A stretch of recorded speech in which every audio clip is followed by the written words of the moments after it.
Hi friends, welcome back to my channel.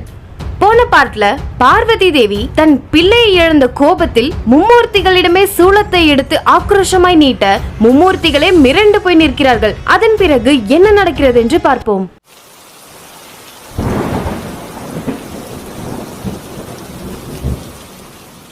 Parvati தேவி உக்கிரமாய் நிற்க அதை பார்த்த நாராயணரும் பிரம்மதேவரும், மகாதேவரை ஏதாவது செய்யுங்கள், நீங்கள் தான் பார்வதியின் கோபத்தை கட்டுப்படுத்த வேண்டும், இல்லையேல் அவர்கள் கோபத்தால் இந்த உலகமே அழிந்துவிடும் என்று சொல்ல, அதற்கு சிவபெருமான், உலகை காக்கும் தாயிவள் தன் நிலை மறந்து பிள்ளையை இழந்து தவிக்கிறாள், பறிகொடுத்த வலி எரிமலையாய் வெடிக்கிறது, அந்த கோபத்தீதான் அண்டத்தையே நடுங்க வைக்கிறது, அதை கட்டுப்படுத்த வேண்டும் என்று சிவன் சொல்ல, பார்வதி தேவி அண்ணல் பறக்க சிவனை பார்த்து, எந்த திரிசூலத்தால் என் பிள்ளையின் உயிரை எடுத்தீர்களோ என்று சொல்லி திரிசூலத்தை எடுத்து மகாதேவரின் மேலே வீச வருகிறார்கள். உடனே சிவபெருமான் விஸ்வரூபம் எடுத்து பார்வதி தேவிக்கு நிகராக நிற்கிறார். அழிவுதான் உன் கோபத்தை அமைதிப்படுத்தும் என்றால் குற்றம் செய்தவன் நான் தான், என்னை அழித்து உன் கோபத்தை குறைத்துக் கொள் என்று சிவபெருமான் சொல்ல, பார்வதி தேவி கொஞ்சம் மௌனமாகிறார். அவன் உனக்கு மட்டும் மகன் இல்லை, எனக்கும் மகன்தான், நான் செய்தது தவறுதான், அவன் யார் என்று நான் தெரிந்து கொண்டேன், ஆனால் நான் யார் என்று அவன் தெரிந்து கொள்ளவே இல்லை,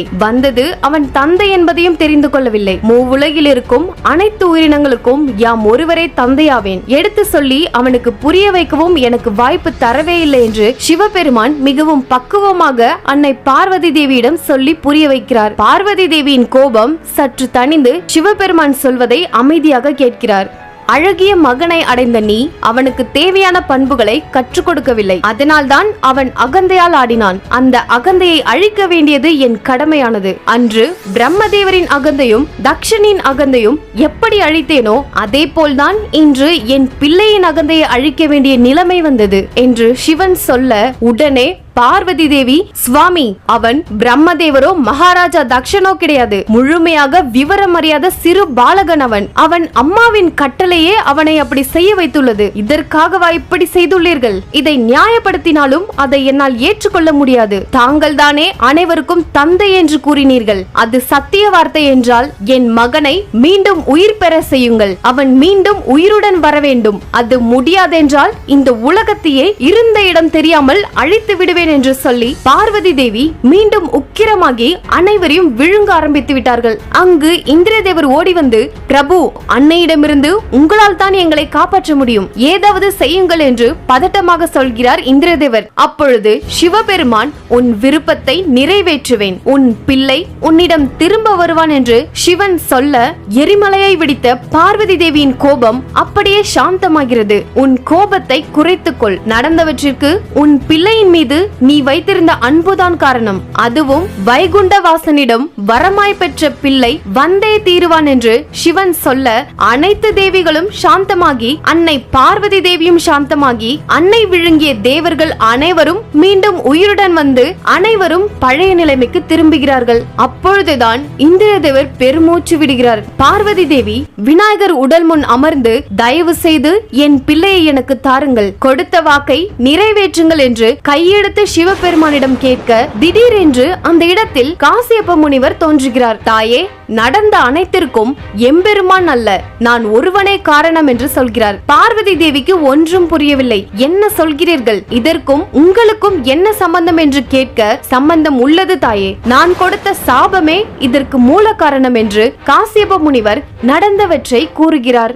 முன்பொரு சமயத்தில் மாலி சுமாலி என்கிற சிவபக்தர்கள் சிவபெருமானை நினைத்து கடுமையாக தவம் இருந்தார்கள். சிவபெருமான் அவர்கள் முன் தோன்றி, உங்கள் தவத்தில் நான் மகிழ்ச்சி அடைந்தேன், உங்களுக்கு என்ன வரம் வேண்டும் என்று கேட்கிறார். அதற்கு மாலி சுமாலி இருவருமே, எங்களையும் எங்களது அசுரப்படையையும் யாராவது தாக்க முயற்சி செய்தால் அந்த சமயத்தில் எங்களுக்கு எந்த பாதிப்பும் ஏற்படாமல் நீங்கள் தான் எங்களை காக்க வேண்டும் என்று சொல்லி சிவபெருமானிடம் வரத்தை பெற்றுக் கொள்கிறார்கள். பிறகு காசியப்ப முனிவரின் மகனான சூரிய தேவருக்கும் மாலி சுமாலிக்கும் யுத்தம் ஆரம்பிக்கிறது. அந்த போரில் சூரிய தேவர் மாலி சுமாலியை தாக்க முயற்சி செய்கிறார். அந்த சமயத்தில் அவர்களை காப்பாற்ற சிவபெருமான் அங்கு தோன்றுகிறார். உடனே சிவபெருமான் கோபத்தில் திரிசூலத்தால் தாக்கி விடுகிறார். சூரியதேவர் விழுந்ததும் அந்த இடத்தில் காசியப்ப முனிவர் வந்து, என் மகனுக்கா இந்த நிலைமை என்று மனமுடைந்து போய் சிவபெருமான் என்றும் பாராமல் கோபத்தில் சாபத்தை அளித்து விட்டார்.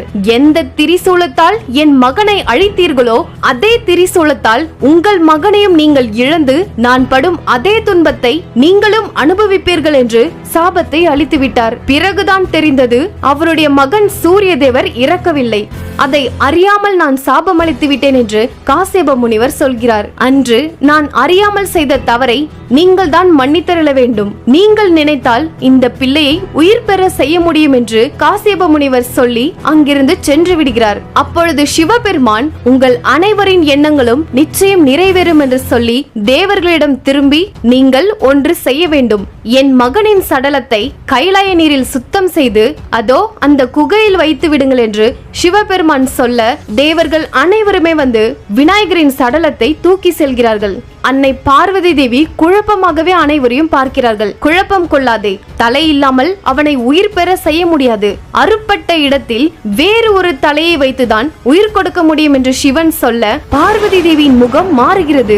வேறு ஒருவரின் தலையை என் மகனுக்கு பொருத்த போகிறீர்களா? அது யாருடைய தலை என்று பார்வதி தேவி பதட்டமாக கேட்கிறார்கள். சிவபெருமான் அவசரப்படாதே என்று சொல்லி தேவர்கள் முன் திரும்பி, தேவர்களே நீங்கள் அனைவரும் வடக்கு திசையை நோக்கி செல்லுங்கள். அங்கு ஒரு வனத்தில் புதிதாக பிறந்த குழந்தை ஒன்று இருக்கிறது.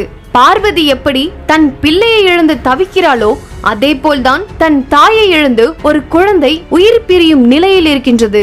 அந்த குழந்தையின் தலையை எடுத்து வாருங்கள். ஞாபகம் இருக்கட்டும், சரியான நேரத்தில் அந்த தலையை நீங்கள் கொண்டு வராவிட்டால் பிறகு என் மகனுக்கு உயிர் கொடுப்பது சாத்தியமே இல்லை என்று சிவன் சொல்கிறார். அப்பொழுது பார்வதி தேவி இவ்வளவு தாமதமாக இதை சொல்கிறாரே என்று வருத்தப்பட்டு நம்பிக்கை இல்லாமல் நிற்கிறார்கள். உடனே நாராயணர், தேவர்களே நானும் உங்களுக்கு உதவியாக வருகிறேன், சகோதரி நம்பிக்கையாக இரு என்று சொல்லி நாராயணரும் அவர்களுடன் கிளம்புகிறார். அப்பொழுதுதான் பார்வதி தேவிக்கு சிறிது நம்பிக்கை வருகிறது. அனைவரும் வனத்திற்குள் நுழைந்து சிவபெருமான் சொன்ன குழந்தையை தேடிக் கொண்டிருக்கிறார்கள். அங்கு ஒரு குழந்தையின் அழுகுரல் கேட்கிறது. பார்த்தால் ஒரு அசுர குலத்து பெண் ஒரு குழந்தையை வைத்திருக்கிறாள். எம்பெருமான் சொன்ன குழந்தை இதுதான் என்று அனைவரும் மகிழ்ச்சி அடைய, அதற்கு நாராயணர் இந்த குழந்தை இல்லை என்று சொல்ல அனைவரின் முகமும் வாடி போகிறது. பிறகு அங்கிருந்து சென்று விடுகிறார்கள். திரும்பவும் குழந்தையை தேட ஆரம்பிக்கிறார்கள். மறுபடியும் ஒரு குழந்தையின் சத்தம் கேட்கிறது. அந்த இடத்தில் வந்து பார்க்கிறார்கள். நிச்சயம் இந்த குழந்தையாகத்தான் இருக்க வேண்டும் என்று தேவர்கள் சொல்ல நாராயணர் சிவபெருமான் சொன்னதை நினைத்து பார்த்து, இல்லை இந்த குழந்தையும் இல்லை என்று வேறு இடத்தை நோக்கி செல்கிறார்கள். சென்று கொண்டிருக்கும் போது அனைவரும் அப்படியே நின்று விடுகிறார்கள். அப்பொழுது அங்கு ஒரு தாய் யானையும் குட்டி யானையும் பார்க்கிறார்கள். தாய் யானை இறக்கும் தருணத்தில் இருக்கின்றது. குட்டி யானை அம்மாவின் அரவணைப்பு இல்லாமல் ஏக்கத்தில் இருக்கின்றது. அதை பார்த்த நாராயணர் இறந்த அந்த பிள்ளையின் உடலும் பிறந்த இந்த பிள்ளையின் உடலும் ஒன்று சேர்ந்து இரு உடல் ஓர் உயிராக வாழட்டும் என்று சொல்கிறார். அப்பொழுதுதான் இரண்டு தாய் உள்ளமும் குளிரும் என்று சொல்கிறார். அதை கேட்ட தேவர்களுக்கெல்லாம் பயங்கரமான அதிர்ச்சி. ஆம், நாம் தேடி வந்த குழந்தை இதுதான். துடித்துக் கொண்டிருக்கும் இந்த தாயின் உயிர் நிம்மதி அடையட்டும் என்று நாராயணர் யமதர்மரை அழைக்கிறார். யமதர்மர் அங்கு வந்து கடமை நிறைவேற்றப்பட்டது. இங்கு அனைவரும் சென்றவர்கள் இன்னும் வரவில்லையே என்று எதிர்பார்த்து கொண்டிருக்கிறார்கள். காலம் தாமதிக்காமல் அனைவரும் சரியான நேரத்தில் வந்துவிட்டார்கள். பார்வதி தேவி அப்பொழுதுதான் நிம்மதி அடைகிறார்கள். நாராயணரும் சிவபெருமானும் ஒருவரை ஒருவர் பார்த்து சிரித்துக் கொள்கிறார்கள். சூரிய தேவரே, காலம் தாமதிக்காமல் உடனே அந்த தலையை அந்த குகைக்குள் வைத்து விடுங்கள் என்று சொல்கிறார். சூரிய தேவர் செல்கிறார். பார்வதி தேவி அது யாருடைய தலையாக இருக்கும் என்று பார்த்து கொண்டிருக்கிறார்கள். அப்பொழுது இந்திரதேவர், எம்பெருமானே நீங்கள் கூறியபடி கொண்டு வந்து விட்டோம், ஆனால் இது எப்படி சாத்தியம் என்று தெரியவில்லை என்று சந்தேகப்பட்டு கேட்க, தேவேந்திரா முயற்சி ஒன்று இருந்தால் எதையும் சாதிக்கலாம். இது அஸ்வினி குமாரர்களால் ஆக வேண்டிய வேலை, நீங்கள் குழப்பிக் கொள்ளாதீர்கள் என்று சொல்லி சிவபெருமான் அஸ்வினி குமாரர்களை அழைக்கிறார். அஸ்வினி குமாரர்களே, நீங்கள் எனக்கு உதவி செய்ய வேண்டும், இது நாங்கள் செய்த பாக்கியம் பிரபு என்று அஸ்வினி குமாரர்களும் உதவி செய்ய தயாராகிவிட்டார்கள். அனைவரும் இப்பொழுதுதான் கொஞ்சம் மகிழ்ச்சி அடைகிறார்கள். காலம் தாமதிக்காமல் உடனே அனைவரும் அந்த குகைக்குள் செல்கிறார்கள். நம்பிக்கையோடு இரு பார்வதி என்று சொல்லிவிட்டு சிவபெருமானும் அந்த குகைக்குள் செல்கிறார். அதன் பிறகு என்ன நடக்கிறது என்று நாம அடுத்த பகுதியில் தெரிந்து கொள்வோம். நன்றி. விநாயகர் கதையை தொடர்ந்து முழுமையாக தெரிந்து கொள்ள நம்ம மோகி டாக்கிஸ் சேனலை சப்ஸ்கிரைப் பண்ணாதவங்க சப்ஸ்கிரைப் பண்ணுங்க, அப்படியே பக்கத்துல இருக்க பெல் ஐகானை கிளிக் பண்ணிடுங்க. நன்றி.